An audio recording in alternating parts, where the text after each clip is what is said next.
ಎಲ್ಲರಿಗೂ ನಮಸ್ಕಾರ. ಈ ದಿನ ನಾವು ಜಾಜಿ ಹೂವು, ಸ್ಪ್ಯಾನಿಷ್ ಜಾಸ್ಮಿನ್ ಅಂತಕ್ಕಂಥ ಹೂವಿನ ಬಗ್ಗೆ ಕೆಲವು ವೈಜ್ಞಾನಿಕ ಸಮಾಚಾರಗಳನ್ನ ಈ ವಿಡಿಯೋದಲ್ಲಿ ನೋಡೋಣ. ಪ್ರಕೃತಿಯಲ್ಲಿ ಯಾವುದೂ ಆಕಸ್ಮಿಕವಲ್ಲ. ಪ್ರತಿಯೊಂದು ಕ್ರಿಯೆಯ ಹಿಂದೆಯೂ ಒಂದು ವೈಜ್ಞಾನಿಕ ಕಾರಣ ಇದ್ದೇ ಇರುತ್ತೆ. ಈ ಒಂದು ಜಾಜಿ ಹೂವಿನ ಗಿಡ ನಿಮ್ಮ ಮನೆಯಲ್ಲಿದ್ರೆ ನೀವು ನೋಡಿರ್ಬೋದು, ಸುಮಾರು 5 ಗಂಟೆ ತನಕ ಎಲ್ಲ ಮೊಗ್ಗುಗಳಾಗಿರುತ್ತೆ. ಬೆಳಿಗ್ಗೆಯಿಂದ ನೋಡ್ತಾ ಬಂದ್ರೆ ಮೊಗ್ಗು ಚಿಕ್ಕದಾಗಿರುತ್ತೆ, ಬರ್ತಾ ಬರ್ತಾ ದೊಡ್ಡದಾಗುತ್ತೆ. ಸುಮಾರು 6 ಗಂಟೆ ಹೊತ್ತಿನಲ್ಲಿ ಮೊಗ್ಗು ದಪ್ಪನಾಗುತ್ತೆ. 6:30 ಅಷ್ಟೊತ್ತಿಗೆ ಆಗ್ಲೇ ದಳಗಳು ಓಪನ್ ಆಗೋದಕ್ಕೆ ಶುರುವಾಗುತ್ತೆ.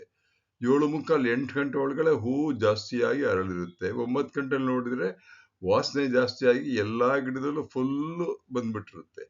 ಇದು ಒಂದು ಅದ್ಭುತ ಅಂತ ನನಗೆ ಅನಿಸ್ತು. ಅದನ್ನು ನಾನು ಈ ಒಂದು ಚಿತ್ರೀಕರಣ ಮಾಡಿದ್ದೀನಿ. ಬನ್ನಿ ನೋಡೋಣ. ಸಾಯಂಕಾಲ 6 ಗಂಟೆಯಿಂದ 10 ಗಂಟೆವರೆಗೆ ಮಲ್ಲಿಗೆ ಹೂವು ಏಕೆ ಅರಳುತ್ತೆ? ನಮ್ಮ ಮನೆಗಳಲ್ಲಿ ಪ್ರತಿದಿನ ನಾವು ಕಾಣುವ ಅದ್ಭುತ. ಇದು ಕೇವಲ ಸಮಯದ ಕಾಕತಾಳೀಯನೋ ಅಥವಾ ಸಸ್ಯದ ಒಳಗೆ ಬದಲಾವಣೆಗಳಾಗುತ್ತೋ ಅನ್ನೋದನ್ನ ನೋಡ್ಬೋದು. ಇಲ್ಲಿ ಒಂದು ಚಿತ್ರವನ್ನು ನಾನು ನಮ್ಮ ಮನೆಯಲ್ಲಿ ತಗೊಂಡಿರತಕ್ಕಂಥ ಚಿತ್ರ ಇದು ಬೆಳಿಗ್ಗೆ ತಗೊಂಡಿರ್ತಕ್ಕಂಥದ್ದು. ಬೆಳಿಗ್ಗೆ ಹೊತ್ತಿನಲ್ಲಿ ನೋಡಿ ಎಲ್ಲ ಹೂವು ಅರಳು ಅದೇ ಮಧ್ಯಾಹ್ನದ ಅರಳಲ್ಲ, ಮುಂದಿನ ಇದರಲ್ಲಿ ತೋರಿಸ್ತೀನಿ ಮಧ್ಯಾಹ್ನದ ಹೇಗಿರುತ್ತೆ ಅಂತ. 8 ಚಿತ್ರಗಳನ್ನು ಕೊಡ್ತೀನಿ ಈಗ. ಮೊದಲನೇದು ಬರುತ್ತೆ ನೋಡಿ ಇಲ್ಲಿ. ಮೊದಲನೇ ಚಿತ್ರ ಇದು ಮಧ್ಯಾಹ್ನ ಸುಮಾರು 2ರಿಂದ 3 ಗಂಟೆಯಲ್ಲಿ ತಗೊಂಡಂತ ಚಿತ್ರ. ಇದು ಸುಮಾರು 3:30 4 ಗಂಟೆಗೆ ತಗೊಂಡಿರ್ತಕ್ಕಂಥ ಚಿತ್ರ. ನೋಡಿ ಮೊಗ್ಗು ನೋಡಿ ಹೇಗೆ ಕಾಣಿಸ್ತಾ ಇದೆ. ಇದು ಸುಮಾರು 5:45 6 ಗಂಟೆಯಲ್ಲಿ ತಗೊಂಡಿದ್ದು. ಆ ಮೊಗ್ಗುಗಳು ನೋಡಿ ಸ್ವಲ್ಪ ಅರಳುತ್ತಾ ಇದೆ. ಇದು 7 ಗಂಟೆ ಸಮಯದಲ್ಲಿ ತಗೊಂಡಂತ ಚಿತ್ರ. ಇದು ಹೂವಿನ ಚಿತ್ರ. ಇದು ಅಷ್ಟೇ 7:30 7:45 ಇರ್ಬೋದು. ಒಂದು 10 ನಿಮಿಷದಲ್ಲಿ ಎಷ್ಟು ಡಿಫರೆನ್ಸ್ ಬರುತ್ತೆ ಅಂತ ಗೊತ್ತಾಗುತ್ತೆ. ಇಲ್ಲಿ ತಗೊಂಡಿರೋದು ನಾನು 8 ಗಂಟೆ ಹೊತ್ತಿನಲ್ಲಿ ತಗೊಂಡಿರ್ತಕ್ಕಂಥ ಚಿತ್ರ. ಇದು 8:30 9 ಗಂಟೆ ತಗೊಂಡಿರ್ತಕ್ಕಂಥ ಚಿತ್ರ. ಇದು ನೋಡಿ 9 ಗಂಟೆ ತಗೊಂಡಿರೋ ಚಿತ್ರ ನಾನು ರಾತ್ರಿ. ಇದು 9:30 9:45 ತಗೊಂಡಿರೋ ಚಿತ್ರ. ಎಲ್ಲ ಅರಳಿಬಿಟ್ಟಿದೆ. ಈ ಒಂದು ಅದ್ಭುತವನ್ನ ಯಾತಕ್ಕೋಸ್ಕರ ಆಗುತ್ತೆ ಅನ್ನೋದನ್ನ ಮುಂದೆ ನೋಡೋಣ. ಮಲ್ಲಿಗೆ ಗಿಡದಲ್ಲಿ ಒಂದು ಜೈವಿಕ ಗಡಿಯಾರ ಇರಬಹುದು ಅಂತ ಕಾಣಿಸುತ್ತೆ. ಬೆಳಕು ಕಡಿಮೆ ಆಗುವುದನ್ನ ಅದು ಗುರುತಿಸುತ್ತೆ. ಸಂಜೆ ಬಂದಿದೆ ಎಂಬ ಸಂಕೇತವನ್ನ ಎಲ್ಲಾ ಹೂವುಗಳು ಎಲ್ಲಾ ಮೊಗ್ಗುಗಳು ಪಡೆಯುತ್ತವೆ. ಅದು ಹೇಗೆ ಪಡೆಯುತ್ತವೆ, ಏನು ಬದಲಾವಣೆ ಆಗುತ್ತೆ, ಏನು ರಾಸಾಯನಿಕ ಬದಲಾವಣೆಗಳಾಗುತ್ತೆ ಅನ್ನೋ ಒಂದು ಅದ್ಭುತ ಸಂಗತಿಯನ್ನ ನಾನು ತಿಳ್ಕೊಂಡಿಲ್ಲ, ಈಗ ಹೇಳೋದಕ್ಕಾಗಲ್ಲ. ಆದರೆ ತಿಳ್ಕೋಬಹುದು. ಅದನ್ನ ಮುಂದಿನ ವಿಚಾರದಲ್ಲಿ ಹೇಳ್ತೀನಿ. ಎಷ್ಟೇ ಬಿಸಿಲಿದ್ರೂ ಸಹಿತ ಸಾಯಂಕಾಲ ಆಗ್ತಾ ಬಂದಂಗೆಲ್ಲ ಸ್ವಲ್ಪ ತಂಪಾದ ವಾತಾವರಣ ಬರುತ್ತೆ. ಸಾಯಂಕಾಲ ಹೂವು ಹೆಚ್ಚು ಹೊತ್ತು ತಾಜಾವಾಗಿರುತ್ತೆ. ಇದು ಬೆಳಿಗ್ಗೆ ಯಾತಕ್ಕೋಸ್ಕರ ಹೂವು ಅರಳಲ್ಲ ಇದು ಅಂದ್ರೆ, ಹೆಚ್ಚು ಹೊತ್ತು ತಾಜಾವಾಗಿರುತ್ತೆ ಹಾಗೂ ಸುಗಂಧವಾಗಿರುತ್ತೆ. ಹೆಚ್ಚು ದೂರ ಇದರ ವಾಸನೆ ಸಾಯಂಕಾಲದ ಹೊತ್ತು ಹರಡುತ್ತೆ. ಅದಕ್ಕೆ ಏನ್ ಕಾರಣ ಇರಬೇಕು? ಈ ಹೂವು ಸಾಯಂಕಾಲನೇ ಯಾಕೆ ಅರಳಬೇಕು?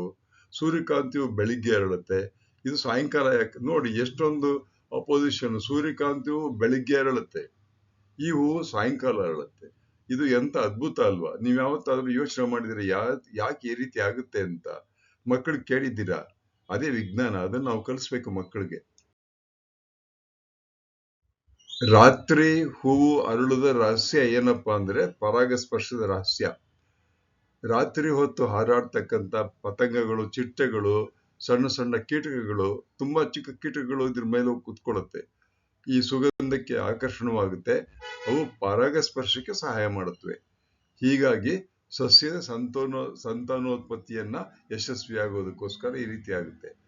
ರಾತ್ರಿ ಹೊತ್ತಿನಲ್ಲಿರ್ತಕ್ಕಂಥ ಪತಂಗಗಳು ಬಿಳಿ ಹೂಗಳನ್ನ ಸುಲಭವಾಗಿ ಗುರುತಿಸುತ್ತೆ.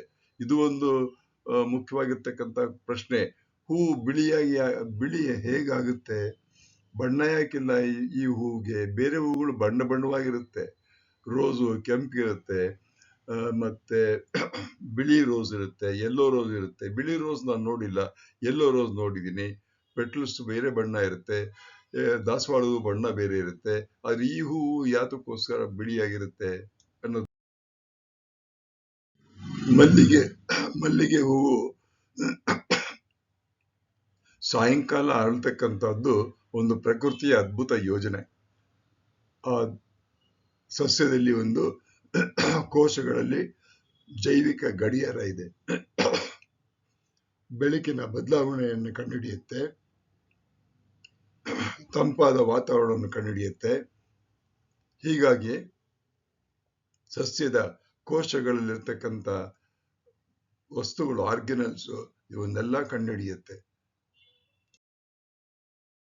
ಜಾಜಿ ಹೂವು ಬಿಳಿಯಾಗಿರುವುದು ಏತಕ್ಕೋಸ್ಕರ ಅಂತ ಕೇಳಿದ್ರೆ, ಆ ಹೂವಿನ ದಳಗಳಲ್ಲಿ ಬಿಳಿಯ ವರ್ಣದ್ರವ್ಯ ಇರುವುದಿಲ್ಲ. ಪಿಗ್ಮೆಂಟ್ಸ್ ಅಂತ ಹೇಳ್ತೀವಲ್ಲ, ವೈಟ್ ಪಿಗ್ಮೆಂಟ್ಸ್ ಇರಲ್ಲ ಅದರಲ್ಲಿ. ಬಣ್ಣದ ವರ್ಣದ್ರವ್ಯಗಳು ಇದರಲ್ಲಿ ಇರೋದೇ ಇಲ್ಲ. ಅಂದ್ರೆ ದಳಗಳು ಸೂಕ್ಷ್ಮ ರಚನೆ, ಬೆಳಕನ್ನು ಎಲ್ಲಾ ದಿಕ್ಕುಗಳಲ್ಲೂ ಪ್ರತಿಫಲನ ಮಾಡುತ್ತೆ. ನಿಮ್ಗೆಲ್ಲ ಗೊತ್ತಿದೆ, ಸೂರ್ಯನ ಬೆಳಕಿನಲ್ಲಿರತಕ್ಕಂಥ 7 ಬಣ್ಣ, ಆ ಬಣ್ಣವನ್ನ ನಾವು ಒಟ್ಟಾಗಿ ಸೇರಿಸಿದ್ರೆ ಬಿಳಿಯಾಗುತ್ತೆ ಅಂತ. ಅಥವಾ ಸೂರ್ಯನ ಬೆಳಕನ್ನ ನಾವು ಪ್ರಿಸಮಿನ ಮೂಲಕ ಬೇರ್ಪಡಿಸಿದ್ರೆ 7 ಬಣ್ಣ ಕಾಣಿಸುತ್ತೆ ಅಂತ ಸ್ಕೂಲಲ್ಲಿ ಓದಿರ್ತೀರ. ಅದೇ ರೀತಿ ನ್ಯೂಟನ್ಸ್ ಕದಲ ಡಿಸ್ಕ್ ಅನ್ನೋದನ್ನ ನೀವು ತಿರುಗಿಸಿದ್ರೆ 7 ಬಣ್ಣ ಬಿಳಿಯಾಗಿ ಕಾಣಿಸುತ್ತೆ.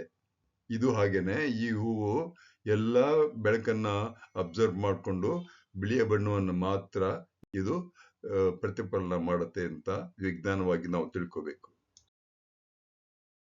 ಈ ಮಲ್ಲಿಗೆ ಹೂವಿನ ಒಂದು ಅದ್ಭುತವನ್ನು ನಾನು ಹೇಗಾದ್ರೂ ಮಾಡಿ ಬರಿಬೇಕು ಅಂತ ಯೋಚನೆ ಮಾಡಿ, ಇದಕ್ಕೆ ಕಾನ್ಸೆಪ್ಟು, ಡಿಸೈನು, ವಾಯ್ಸು ನಾನು CG ನಾಗರಾಜ ಕೊಟ್ಟಿದ್ದೀನಿ. ಈ ವಿಡಿಯೋದಲ್ಲಿನ ಎಲ್ಲಾ ಚಿತ್ರಗಳನ್ನ ನಮ್ಮ ಮನೆಯ ಗಿಡದಲ್ಲಿ ನಾನೇ ಸ್ವತಃ ತೆಗೆದಿದ್ದೀನಿ. ಒಂದು ಚಿತ್ರ ಮಾತ್ರ ವಿಡಿಯೋ ವಿಕಿಮೀಡಿಯಾ ಕಾಮನ್ಸ್ ಇಂದ ತಗೊಂಡಿದ್ದೀನಿ. ವಿಕಿಮೀಡಿಯಾ ಕಾಮನ್ಸು, ಕ್ರಿಯೇಟಿವ್ ಕಾಮನ್ಸ್ನವ್ರಿಗೆ ನನ್ನ ಧನ್ಯವಾದಗಳು. ಸೈಂಟಿಫಿಕ್ ಗೈಡೆನ್ಸು ChatGPT, OpenAI ಇಂದ ತಗೊಂಡಿದ್ದೀನಿ. ಈ video solely for education purpose, ಯಾರು ಬೇಕಾದರೂ ಬಳಸ್ಬೋದು. ಯೂಟ್ಯೂಬ್ನವರಿಗೆ ಧನ್ಯವಾದಗಳು, ಅವರು ಇದನ್ನ ಪಬ್ಲಿಷ್ ಮಾಡ್ತಾ ಇದ್ದಾರೆ.